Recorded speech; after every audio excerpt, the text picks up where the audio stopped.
오늘 영상에서 다룰 유출된 윤석열의 발언, 두 귀를 의심하실 수도 있습니다. 윤석열 해외 순방 중 또다시 역대급 대화가 유출되며 대형 사고가 터진 것인데요. 그런데 상황이 아주 골 때립니다. 이 역대급 폭로가 바로 친윤계에 의해서 나온 것이라는 겁니다. 친윤계도 우리도 더 이상 못 참는다를 시전하며 대통령에게 반기를 들기 시작한 것일까요? 윤석열 정부가 왜 막 나갈 수 있었는지, 윤석열 근처에는 왜 아첨하는 사람들밖에 없는지 알 수 있는 순간이었습니다.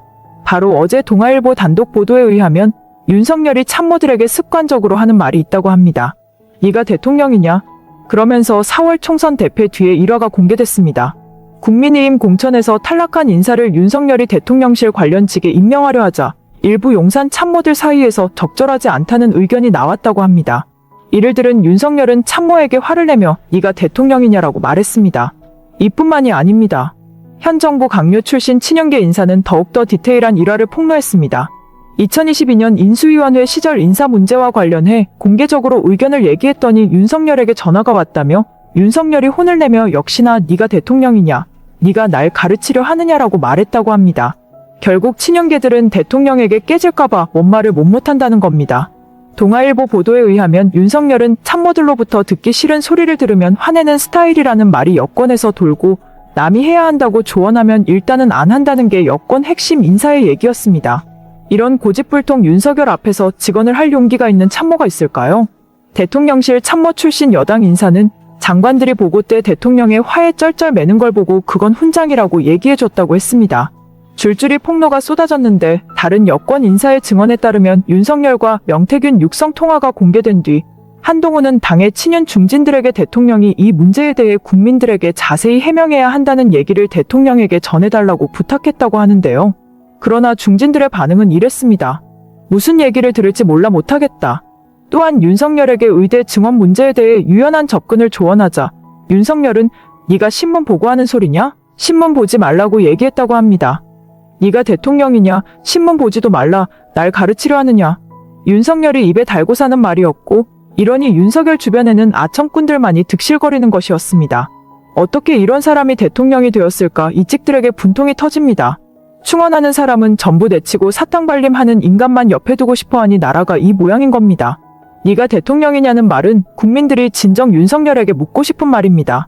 결국 이런 권위주의에 찌들어 있는 사람이 정상이 되니까 권력이 사유화되는 것이고 최근 밝혀진 명태균의 새 녹취록은 경악을 금치 못하는 내용이었습니다. 저기 그 선수아이가 김영성 서울의 그 유명 대법관 법관들 옛날에 그 했던 그 법무법인들 이름 딱 넣어갖고 첨부해갖고 판사들 압박하면서 선수아이가 그래갖고 그 잡혀간 놈들 무죄로 풀리라게 하고 이런 거야. 김영선이 왜냐면 다 자기 그거거든 서울법대. 하면 정치권에서 영양 판사 헌법재판소 대법원 판사들도 다 정치권에 의해서 자기들이 운명이 갈려지더라 아이가. 그걸 누가 있노? 김영선밖에 없었잖아. 그러니까 김영선이 내보고 가는데 살려야 돼 말아야 돼.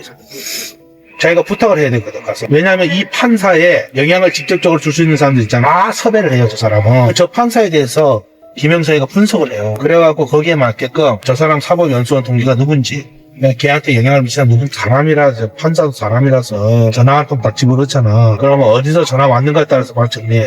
그럴 수밖에 없더라고. 인간이기 때문에. 사법부 카르텔, 사법부의 정치화 그리고 이재명 죽이기의 진실까지 모든 게 의심이 확신이 되는 순간이었습니다. 이러니 마음먹으면 무죄도 얼마든지 중형으로 만들 수 있는 겁니다. 반대로 마음먹고 빼주려면 중죄도 무죄를 만들 수 있는 겁니다. 이를 본 국민들은 완전 느와르다. 진짜 현실이 영화나 드라마를 뛰어넘는다. 이러니 죄 없는 이재명 담그는 것은 일도 아니었구나. 판사는 양심이 아니라 로비에 의해 편향적으로 판결하다니 충격이다. 그러면서 한 네티즌은 서울대는 지금 이 순간에도 입 다물고 있는 것 봐라. 서울대 법대는 징글징글한 곳이다는 반응을 보이기도 했습니다. 서울법대라는 건 만 19살 때 그러니까 윤석열식 나이법으로 19살 때 시험을 잘 봤다. 그 이상의 의미는 없어요. 그 다음에 이제 사법시험을 합격에 따르면 25살 무렵에 보통은 26살, 25살 이 무렵에 시험을 잘 봤다.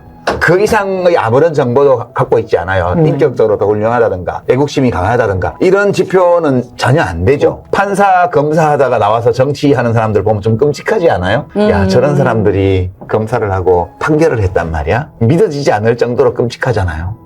지금 우리가 정말 김건희 여사를 지금 과소평가했다는 생각이 들어요. 실제로 김건희는 모든 걸 다 설계하고 기획하고 그다음에 남편은 정말 무능력한 사람이에요. 어쩌다 국정 개입했겠지 이 정도 수준으로 지금까지는 알았는데 알고 보니까 그 수준이 아니에요. 철저하게 맥을 짚고 전체를 다 움직이고 과거에는 이 김건희 여사 모녀는 남의 노래 피눈물을 흘리게 하면서 이 자리까지 온 사람들입니다. 그런데 이제 점점 더 많은 권력을 원해요. 왜 그렇겠습니까? 스스로 방탄할 의혹, 스캔들, 추문이 더 많아졌기 때문에 더 많은 권력을 원하고 더 많이 줄 세워야 방어가 되고 유지가 되는 그런 상황이 됐고 11월 7일 대통령 담화 이후로는 이제는 대한민국은 여사공화국이라고 선포가 된 거나 마찬가지예요. 우리 대한민국 권력 서열 1위가 누구입니까?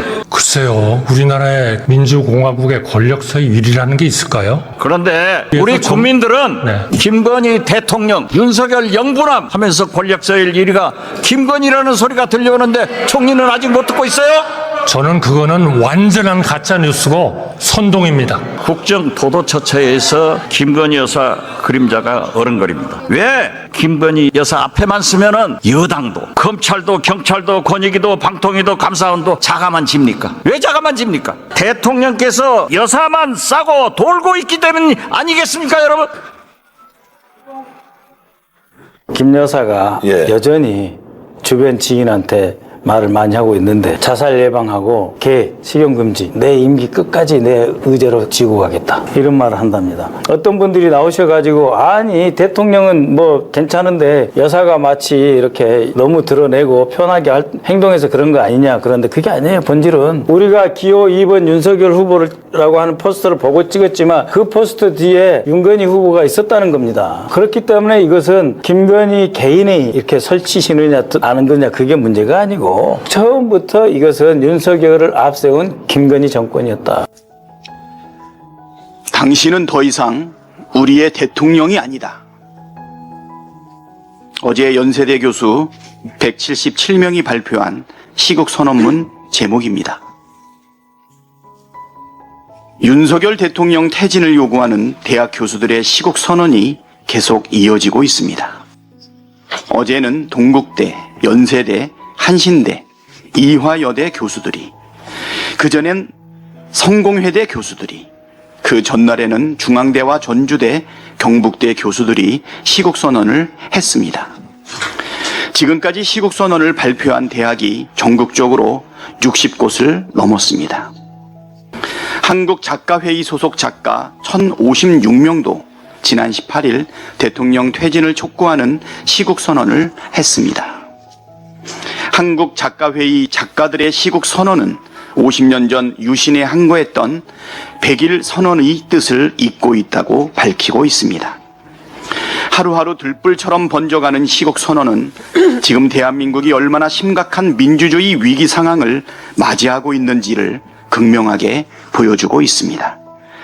그렇기에 군사 독재 정권의 저항에 민주화를 요구했던 대학 교수들과 문인들이 다시 저항하고 있는 것 아니겠습니까? 어묵했던 시절 교수들을 비롯한 각계의 시국 선언은 불의한 정권을 심판하는 도화선이 되었습니다. 윤석열 대통령은 정권이 처한 상황의 엄중함을 깨닫고 김건희 특검법을 수용하기 바랍니다. 역사의 교훈을 망각하고 민심에 맞서다간 앞서 몰락한 정권들의 전철을 밟게 될 뿐입니다. 윤석열 대통령이 해외 순방하느라 미처 살피지 못한 것 같아 시국선언 일부라도 대신 전해드립니다. 한국작가회의 소속 작가들의 시국선언입니다.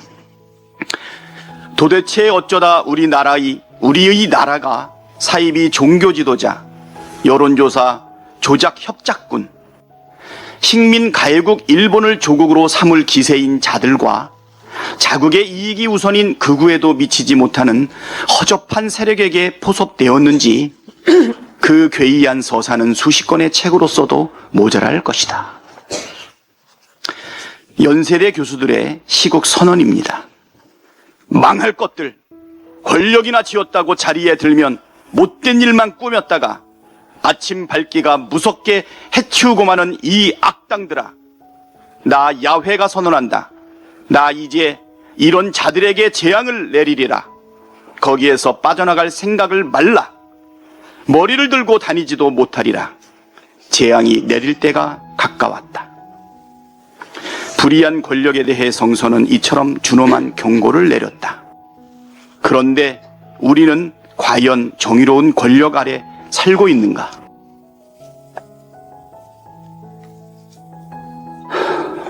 군 검찰이 박정훈 전 해병대 수사단장에게 징역 3년을 구형했습니다. 박정훈 대령에게 괘씸죄를 뒤집어 씌워 수사 외압의 진실을 가리겠다는 의도가 빤한 구형입니다. 군 검찰의 행태가 정적 제거의 혈안이 된 정치 검찰과 판박이입니다. 해병대원의 억울한 죽음의 진실이 밝혀지는 것이 그렇게 무섭습니까? 드러나면 절대 안 될 엄청난 비밀이라도 있습니까? 민주당은 해병대원 국정조사로 진실을 밝혀내고 최 해병과 박정훈 대령의 억울함을 풀도록 하겠습니다. 이에 모든 정보를 들어주셔서 감사합니다. 한국에 상주하는 기자로서 정치의 균형 채널을 대표하여 한국이 항상 아름다울 것이라고 믿고 있습니다. 정치의 균형 채널이 여러분의 좋아요, 구독, 그리고 공유를 받기를 희망합니다. 감사합니다.